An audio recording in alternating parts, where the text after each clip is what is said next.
நீங்க ஒரு model ready பண்ணி வச்சிருக்கீங்க. இது எதை சொல்லுகின்றது? இதுக்கு என்ன பேர்?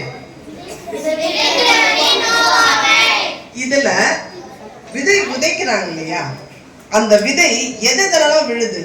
4 பாக்ஸ் சொன்னா போதும். சில விதை போற வழியில உழுது, அதனால பறவை சாப்பிட்டு போயிடுது. சில விதை கற்பாறையில உழுது, அது வெயில் பட்டு அது வீணா போயிடுது. அப்புறம் முச்செடி நடுவுல நிறைய விதைகள் உழுது, அது முள்ளுல பட்டு கீழ்ந்துடுது. அப்புறமா நல்ல நிலத்துல விதைகள்லாம் உழுது நிறைய செடிகள் வளருது.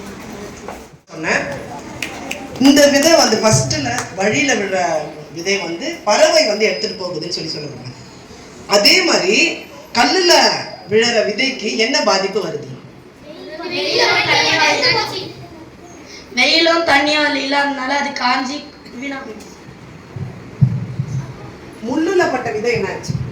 முள்ளுப்பட்ட விதை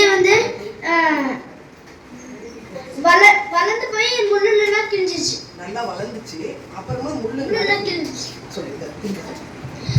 எல்லா செடிகளும் நல்லா வளர்ந்துச்சு, அப்புறமா முள்ளுல பட்டு எல்லாம் கிழிஞ்சிச்சு.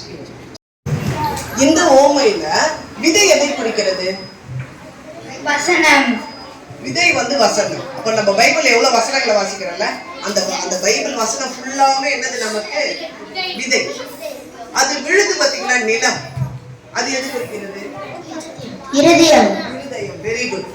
அந்த விழற இடம் நம்முடைய இருதயம். இப்ப இந்த 7 நாள் நம்முடைய இருதயத்துல வசனம் என்னும் விதை விழுந்துதா? அது நெருக்கி போட விடுவோமா, அல்லது பொசுக்கி போக விடுவோமா, கிழிச்சு போட விடுவோமா, 30, 60, 100 பலன் தரணுமா? 60 போல் பலன் தரணும். அதுக்கு என்ன பண்ணணும்? நம்ம வசனம் படிக்கணும். வசனம் தானே விதை. வசனம் படிக்கணும். வசனம் படிக்கணும். Very good.